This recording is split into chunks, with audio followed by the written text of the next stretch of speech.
are the stories making headlines tonight on the Weekly Insight.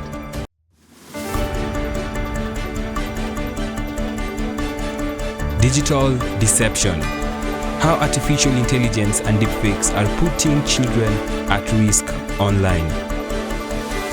Campus on empty. The financial strain pushing university students to the edge. Youth in action. How young Kenyans are stepping up to restore forests and protect biodiversity. And silent violence. Kenya's growing mental health crisis and the quiet suffering among its youth.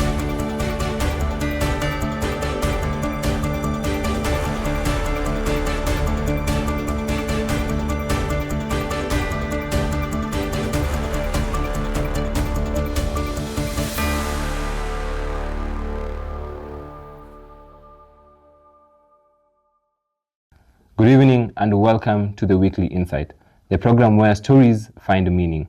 I'm your host, Rafael Mituku, and tonight we'll take a closer look at the challenges shaping our changing world, from technology to economy to the environment and mental health. These are stories that affect families, institutions, and the future of an entire generation.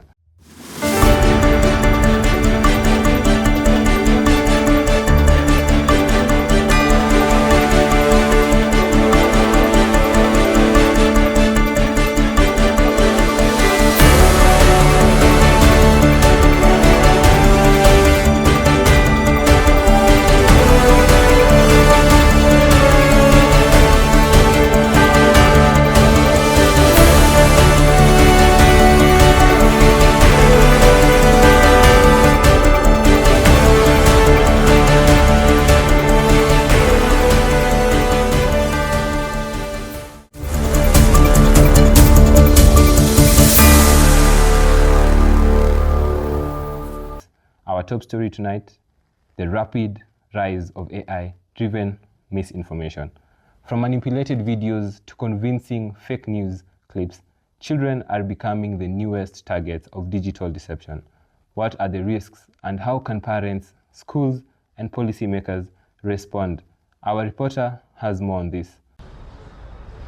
Deepfake videos and AI-generated content are spreading fast, often faster than the truth itself for children growing up online.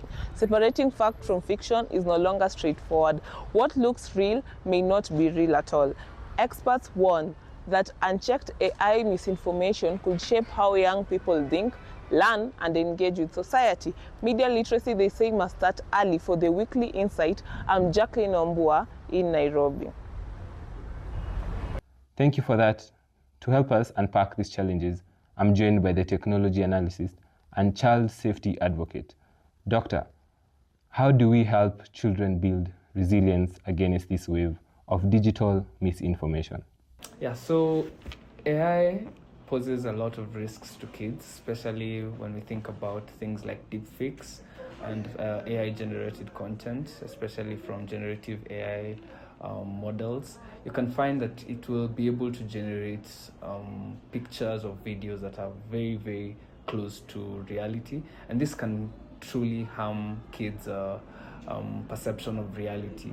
It might also make them believe things that are not real. For instance, if someone decides to impersonate a parent or impersonate someone, an adult who the kid knows, this can end up causing real danger. So yeah, AI of course can pose a lot of risks to kids.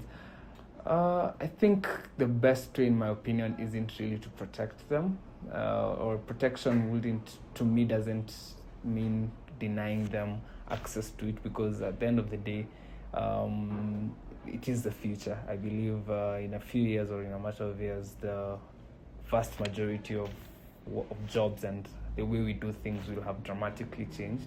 And so training kids on how to use AI responsibly and how to be careful when they're consuming any type of content today on the internet is very important. And so I believe training them is the most important way of protecting them against the dangers of AI, and also making sure that you put in safeguards in terms of how they they interact with the AI models and the agents, so that you don't end up exposing them to potentially risky things. And I would also think showing them that AI can be used as a tool. For instance, as a developer or a software engineer, I would think a child at a young age can start training on how to develop simple things like games or websites and such things, so that they can also understand that AI isn't just a toy to be played with. It can also be a tool or something useful, and it can create things that will potentially help them in the future. Yeah. Thank you, Daktari. A reminder that fight for the truth begins at home and in the classroom. Next, campus life under growing pressures, rising tuition fees, delayed help loans, and high cost of living are forcing many students into difficult choices. From skipped meals to endless side hustles, survival is becoming a part of university life. Our reporter has more. Empty pockets, delayed stipends, and rising expenses are reality familiar to many university students.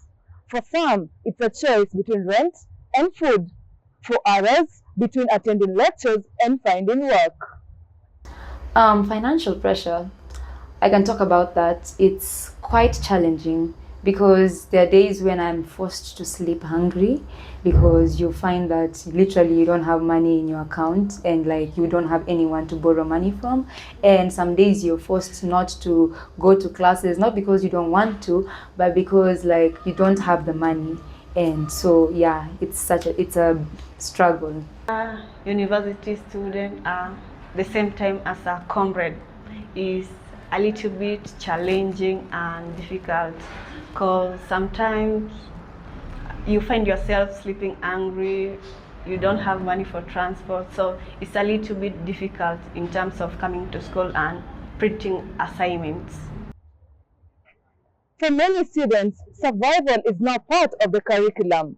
For the Weekly Insights, I'm Helga Mbodze. Joining us now is the educational economist. Daktari, what's driving this pressure and what can be done? Economic pressure is quietly reshaping higher education. Many campus students are tied to this struggle and it doesn't get better. Thank you. Financial stability clearly is essential to academic success. Still ahead, young Kenyans moving from concern to action.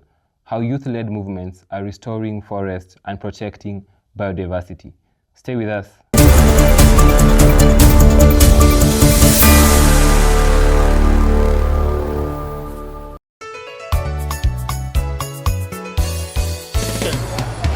Je, wewe ni Gen Z ama millennial? Haijalishi wewe ni Gen gani. Swali ni, Je, umejisajili kupiga kura mwaka ujao? Usianguke nayo. Inuka na voters card yako. Kumbuka, kura yako, maisha yako. Iwe mwananchi. IEBC, your vote, your future.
Across the country, young people are taking the lead in the environmental restoration, planting trees, protecting ecosystems, and rethinking sustainability. Over to you. At this university, weekends mean work in the forests. With every seedling planted, these students are restoring more than trees. They're restoring hope. I think a very good example that we've seen most recently is the girl named Trufena who hugged a tree. It was for 72 hours. Yeah. To form a protest about how trees are important to the environment. So I think youths are taking a lot of initiative, and then I think the presence of social media and online campaigns has made it easier for people to be more aware about the things that matter. For example, there's a time that there was a scandal between the government and Karura Forest. They wanted to cut it down, but then the youth started an online campaign, and then people voted and created awareness. And I'm not sure whether it worked, but I think it caused a difference. It made the government and people who are in charge of that know that there are people who see and care about the environment. Yes. In the fight against deforestation, consistency is proving powerful. For the weekly insights, I'm Antrinat. Finally tonight, not all violence leaves visible scars. Across Kenya, many young people are battling depression and anxiety in silence. Our reporter has more. Behind smiles and social media posts, many young people are struggling. Mental illness remains stigmatized, and that silence is costing lives. I lost a friend once, and since that day, mental health has been so dear to me. We never saw the signs, and he's no longer here with us. I encourage young people, myself included, if you are not okay, do reach out to someone and talk about it. If talking does not help, just find a counselor. Mental health is health, and silence is no longer an option. My name is Momo Masila, Nairobi. With us is a clinical psychologist who's going to help us unpack this. There are many reasons that would cause students to suffer silently. And I guess one of the major reasons that is well known is stigma, the issue of stigma.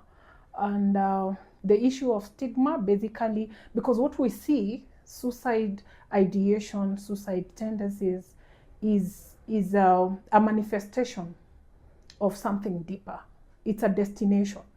It's a manifestation of depression. And therefore, depression comes from a place.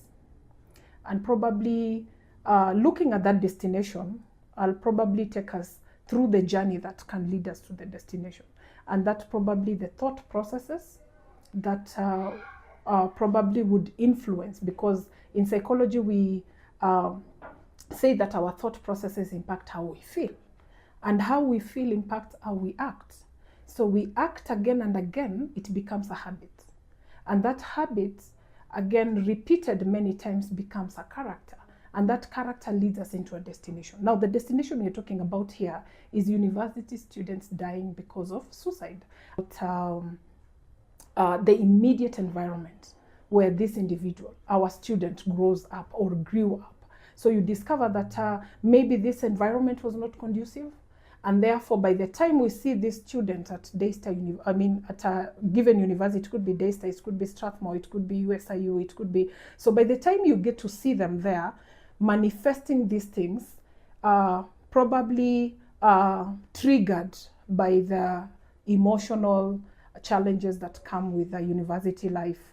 Of course, transitions, them going through many levels of transitional identity formation and all that. So that is the family level. Now you also see the influence of the school, probably they went through, how did they relate with the teachers? Could there be baggages there, challenges that they could be struggling with that comes now to manifest later in life, probably the structural layer where we talk about the culture. Yeah, some of the cultures that we have in society do not enable help-seeking behaviors. Majority of the students will fear to visit counseling centers because of the consequence. What will be said of me after I've visited the counseling session? our, again, structural system. You find maybe our health systems are not really very adequately equipped to support mental health challenges. You know, somebody would go, the focus will be on the manifestation. Maybe it could be headache, but really the problem is more than the headache, you know. So we are looking at how can we also be able to enhance our healthcare facilities in a way they can be able to pick these issues, because I would guess most of the problems that are being treated outside there are somatic manifestation of psychological issues that have not been addressed, because if they continue for a long period of time, they begin to manifest physiologically. So those are headaches that cannot be explained. Those are stomach ache. But now the question is there someone that is willing to listen carefully to know that this headache is not as a result of physiological or biological issues? We've explored the realities shaping a changing world, the promise and the danger of AI, the weight of economic struggles, the power of youth action, and the urgency of mental wellness. These stories remind us that progress must always remain human-centered. Join us next time on the Weekly Insight. I'm Raphael Mutuku. Goodbye.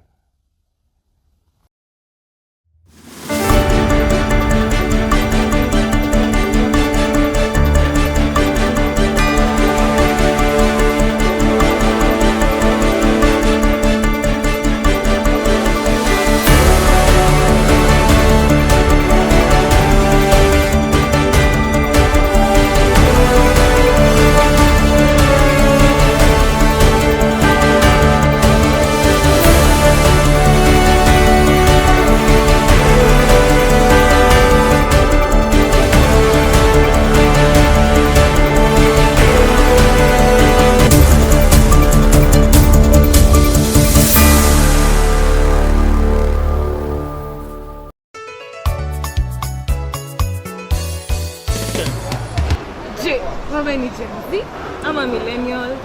Haijalishi wewe ni Gen gani.